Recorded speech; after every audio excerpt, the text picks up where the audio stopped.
I put a post out yesterday about artificial intelligence where they are using AI to clone the voices of children, impersonate them, trick parents into all sorts. And it's very valid, totally valid. And there's a reason I shared it. I wanted you to know, one. However, I also wanted to know how people were thinking in the community. I wanted to hear some thoughts. And before I knew what's happening, there were already so many shares of the video, as expected. Because when things are sensationalized online, we are quick to share. But always step back and ask, what exactly is going on here?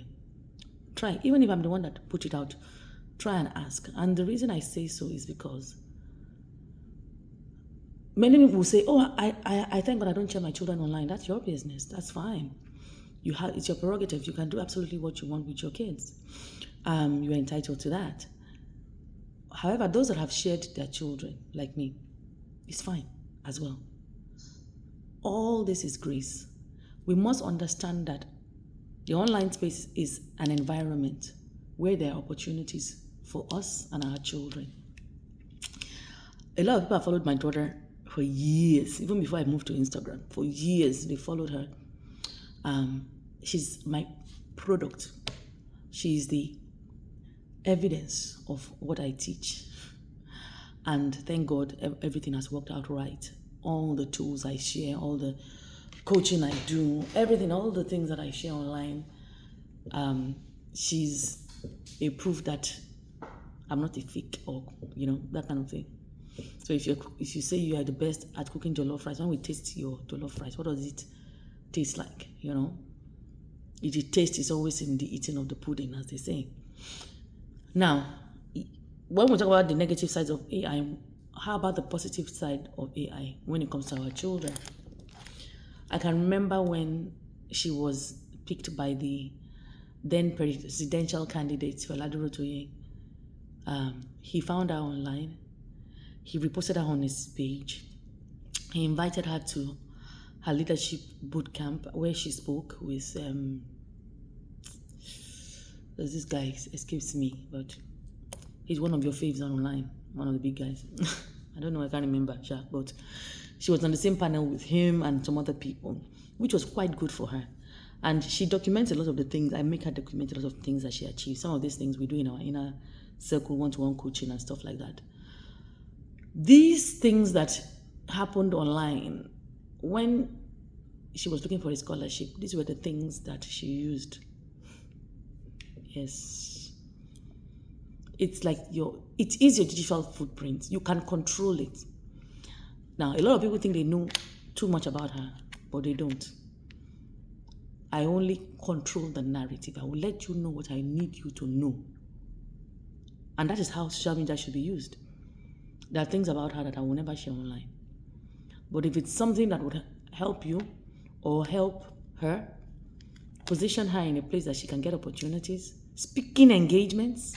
When she wrote a book, I remember she wrote a book, we did a book launch online. From that book, she made over ₦1 million on that book. From that book. All this happened on the online space. And that was in the first week, by the way. I forgot to mention that part. And yes, you say, yes, she leveraged your mommy's page and blah. You must use the opportunities that are available to you. So her mommy's page could help her monetize her book. And so why not? What are you supposed to do? Not use it. So as you are thinking of the negative side, think of the positive side and balance it and see what works. Don't put too much information out there, their address, teach them as well. And ultimately they will come out and they will also want to share these things or be on TikTok, sharing all sorts. And we hear of children that are naked on TikTok and, well, not naked, but near nude, sharing all sorts of content on different platforms that parents are not even aware of.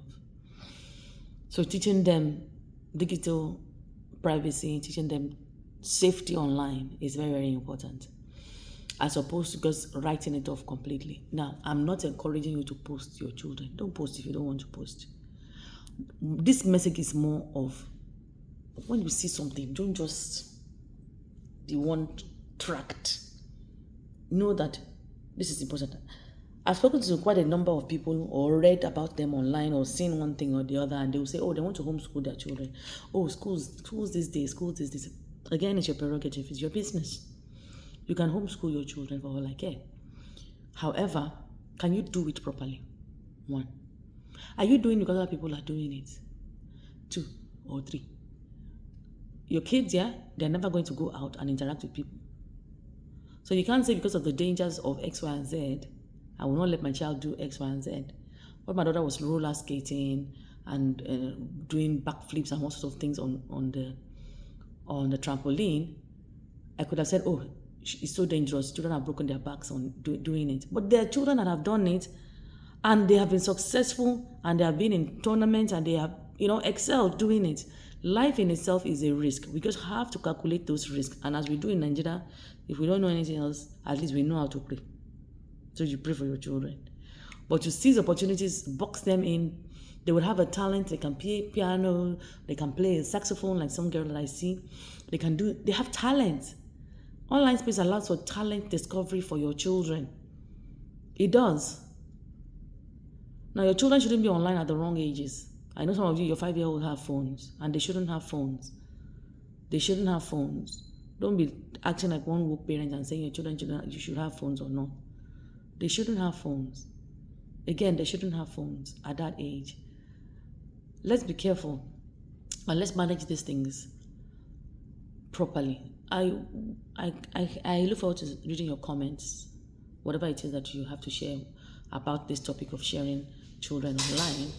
If you share your children online, you are doing a good job. If you don't share your children online, you are doing a good job. Nobody is right, nobody is wrong. It's a matter of choice. So your sharing does not mean that you should push the other person that's not sharing out, and vice versa. All right then, let me leave it here for now. Roge Bosch.